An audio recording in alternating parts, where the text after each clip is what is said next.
Tanaiste, on Tuesday, the financial services firm Grant Thornton issued a report where they analysed the last 5 austerity budgets and looked at the impact that those budgets have had on Irish families.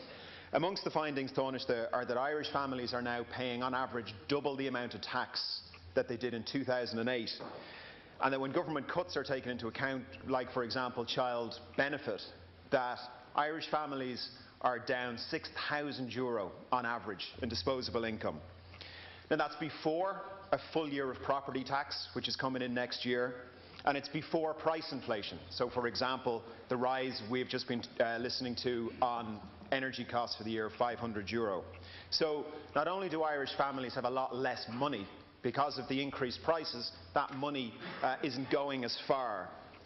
And Tanaiste, what's particularly damning from the report is what it says about the distributional effects. Who's been asked to carry the heaviest burden? Now, what Grant Thornton found was that a family with an income of €80,000 has seen their tax burden rise by about 50%. But it also finds that a family with an income of half that, of €40,000, has seen their tax burden rise not by 50%, but by 125%.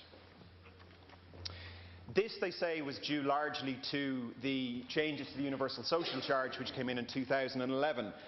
And Tanaiste, a tax partner at Grant Thornton, said the following: "It's clear low to middle income earners have paid a heavier price in terms of the percentage increases in taxes that they pay." Tanaiste, we have independent expert opinion that the first 2 budgets from Fine Gael Labour have unfortunately increased inequality in this country. Question, please. Now, this was not inevitable, it was a choice, and as I think you would agree, is bad for everybody. It hammers those who have the least, and it slows the full economic recovery of the country. So Tanaiste, with the government's 3rd austerity budget just 12 days away, I would ask you the following 2 questions.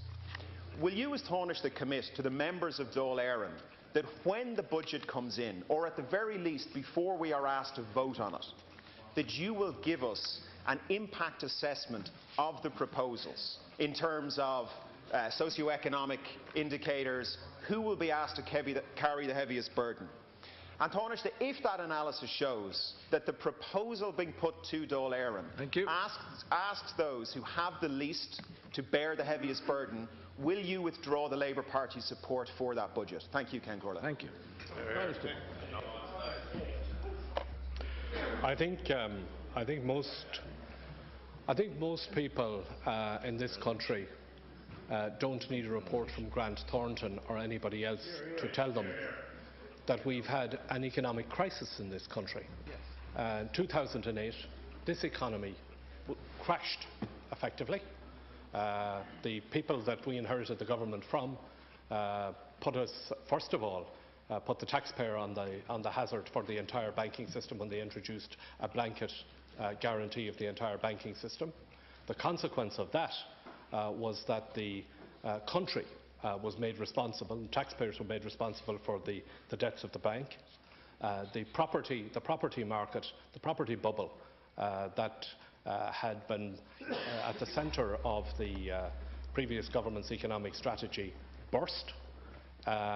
We ended up in a situation at the end of 2010 where the country's financial situation was so bad that there was nobody out there in the international money markets that would lend money to this country.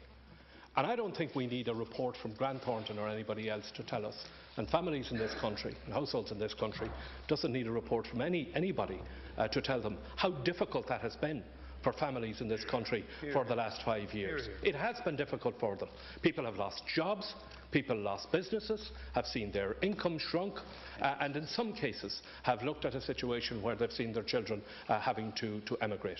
And the job of work that this government took on was that we would rescue the country from that economic disaster and turn it around, and we're succeeding in doing that.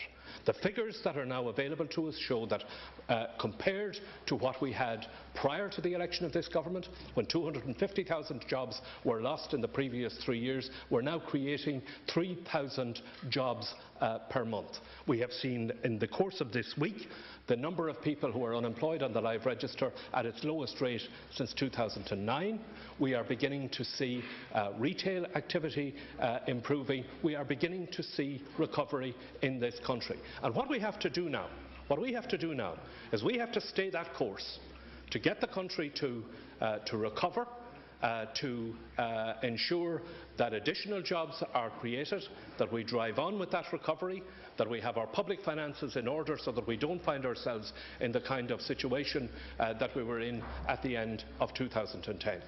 Now, you know very well, Deputy Donnelly, that I'm not going to talk to you here this morning about a budget that's not going to be announced until the 15th of October. But I can tell you this, that the budget on the 15th of October will be part of this government strategy to continue the job of recovery that we have undertaken. It will contribute to that, and it will be balanced and fair. Thank you. Deputy Donnelly.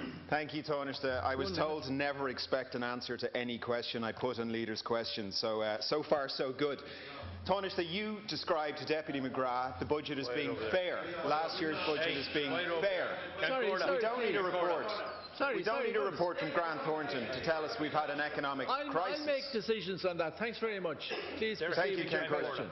We don't need a report from Grant Thornton to tell us that we've had an economic collapse.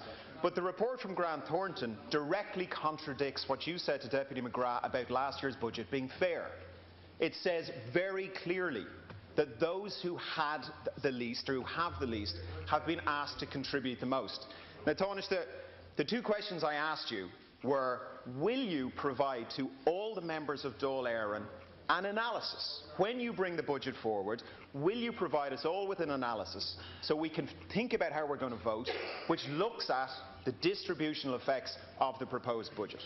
And secondly, if it shows that the distributional effects are such that those who have the least are asked to contribute the most, will you withhold Labour support? Thank you. Wrongly, in my opinion, I'm described sometimes as a right-wing neoliberal. But you've got to ask yourself. We're not into that at the moment, though. We're into Leader's questions. If the crazy... Thank you. Thanks, Deputy.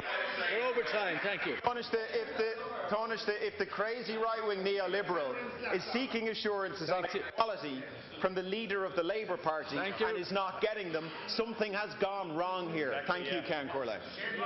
Tanaiste, maybe we might be able to hear from the Tanaiste now without interruption, please. Thank you. Hello, Deputy Donnelly. You read out here figures for increases in tax on families. This government didn't increase income tax in the life of this budget. You read it. No, hold on. Let me answer the question now. You expressed views in relation. You expressed views in relation to people who are most vulnerable in our society. This government has not, I think to the surprise probably of yourself and many, reduced the basic rates of social welfare payments since we came into office. This government has taken over 300,000 of the lowest paid people out of the universal social charge, to which you refer. And in addition to that, this government has also restored the minimum wage and restored the Joint Labour Committee system for the determination of pay and conditions for lower paid people. Of course, you will get. You're here long enough to know that at budget time you get, in addition to the budget statement that is issued by the Minister for Finance and by the Minister for Public Expenditure and Reform, you will also get a wad of documentation which will show the impact, which shows the impact of budget measures on families at different levels of income. And you know, to be fair to you, Deputy Donnelly, you know, I did think when you came in here that you were a right-wing neoliberal. The longer you're here, the more I'm coming reluctantly to the conclusion that you're just an opportunist.